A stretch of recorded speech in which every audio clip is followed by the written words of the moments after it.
La Commission européenne. Définition, siège. La Commission européenne est l'institution qui porte et promeut l'intérêt général de l'Union. Elle est gardienne des traités. Son siège est à Bruxelles. Certaines directions ou services de la Commission siègent à Luxembourg. La Commission européenne a des représentations dans tous les États membres, ainsi que des délégations dans beaucoup de capitales à travers le monde, 142 pays.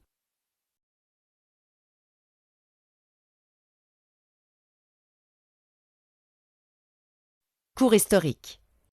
La Commission européenne a été créée par les traités fondateurs. À l'origine, chacune des 3 communautés européennes, la CECA, la CE et Euratom, était dotée de sa propre commission. Les 3 commissions ont fusionné en vertu du traité de fusion des exécutifs de 1965 et ont formé la Commission des communautés européennes. Dès sa création, la Commission était indépendante des États et a été dotée de compétences supranationales importantes, notamment dans le cadre du traité de la CECA. Cela constitue une caractéristique spécifique et originale de la construction communautaire.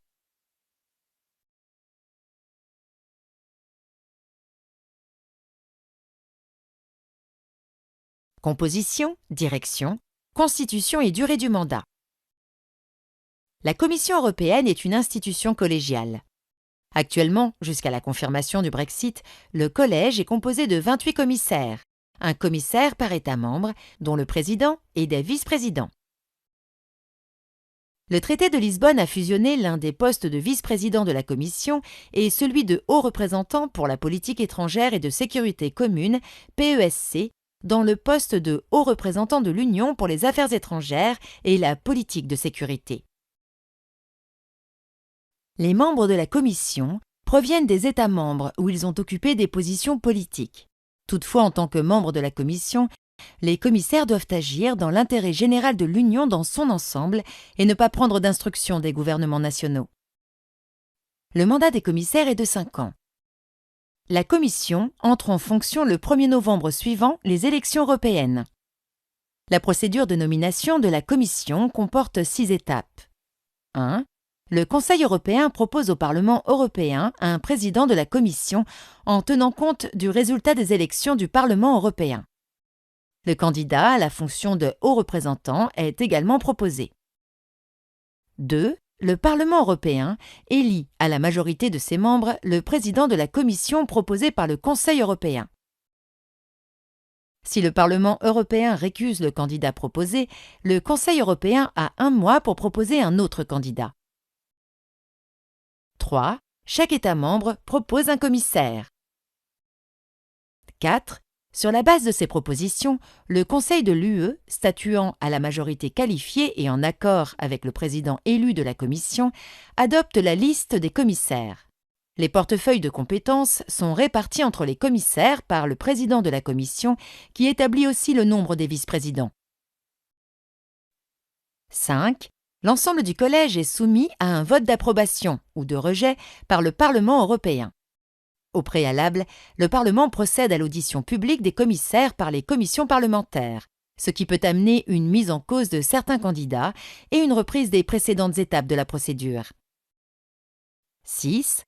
Après l'approbation du Parlement, la Commission est nommée par le Conseil européen statuant à la majorité qualifiée.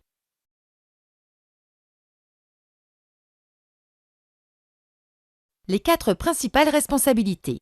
La Commission a 4 responsabilités principales. Elle a le pouvoir d'initiative législative, elle a des pouvoirs d'exécution, elle est gardienne des traités, elle a des pouvoirs dans le domaine des relations extérieures. La Commission a le quasi-monopole du pouvoir d'initiative législative. En ce sens, elle observe le principe de subsidiarité et cherche à s'informer auprès des organes consultatifs, des gouvernements et parlements nationaux, ainsi que du plus grand nombre de groupes d'intérêt. La Commission peut intervenir aussi à la demande du Parlement européen, par exemple pour demander au Conseil de faire des propositions concernant les normes d'élection de ses membres, sur l'impulsion politique du Conseil européen. Après une recommandation de la Banque centrale européenne, sur demande de la Cour de justice pour modifier la juridiction du TPI, ou de la Banque européenne d'investissement. Le traité de Lisbonne a conféré un droit d'initiative citoyenne permettant à 1 million de ressortissants d'un nombre significatif d'États membres de l'UE de soumettre à la Commission l'examen d'une proposition législative. Ainsi, en 2019, la Commission Juncker a enregistré 33 initiatives citoyennes. Toutefois, le droit d'initiative législative reste le monopole de la Commission, la seule compétente à décider de transformer ou non la proposition citoyenne en initiative législative. La Commission est la principale institution de l'Union responsable de l'exécution des politiques, du droit et du budget de l'Union. En général, la Commission exerce cette compétence avec l'assistance de divers comités, connus sous l'appellation de comitologie, ce qui rend le processus plus complexe. Mais l'essentiel de la mise en œuvre repose sur les États membres et les administrations nationales. La Commission doit y veiller. Dans certains domaines, la Commission a un pouvoir normatif propre pour mettre en œuvre certaines politiques européennes, en particulier pour prendre des mesures dans les domaines de compétences exclusives de l'Union, tels que la concurrence et les aides d'État. Elle peut aussi être mandatée par le législateur pour adopter des actes délégués ou prendre des mesures de mise en œuvre de la législation européenne.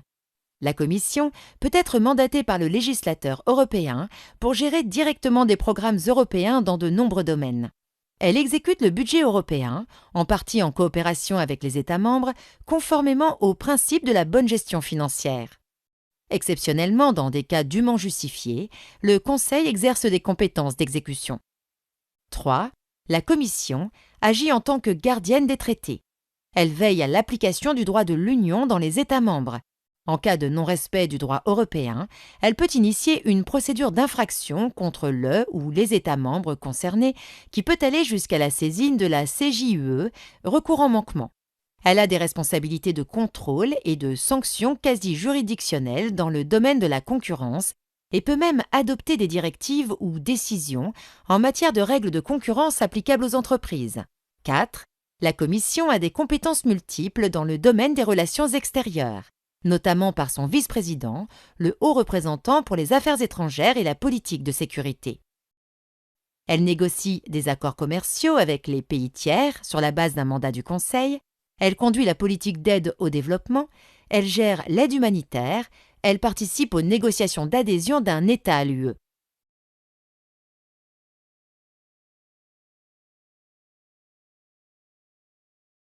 « 5. Structure et organisation. Le président de la Commission a un rôle important dans l'organisation et le fonctionnement de la Commission. Il attribue les domaines d'activité des commissaires, préside les réunions de la Commission et coordonne ses activités.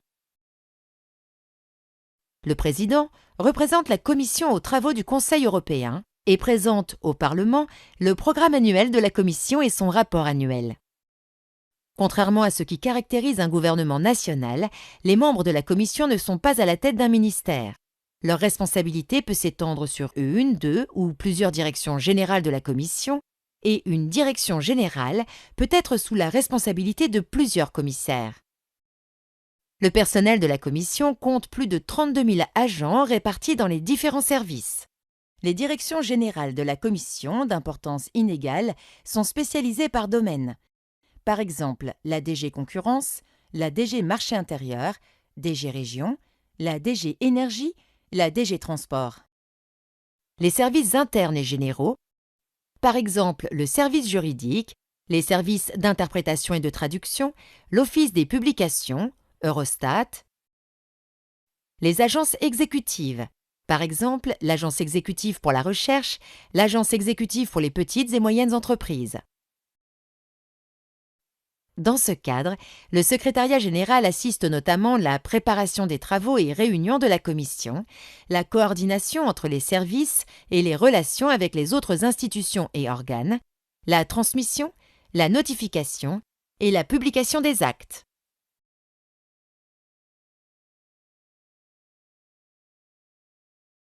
Fonctionnement et modalités de prise de décision. L'organisation et le fonctionnement de la Commission sont régis par les règles établies par les traités et le règlement intérieur. La Commission décide le plus souvent par consensus ou, en cas de désaccord, par vote à la majorité simple des membres qui composent le collège, Le quorum est fixé par le règlement intérieur.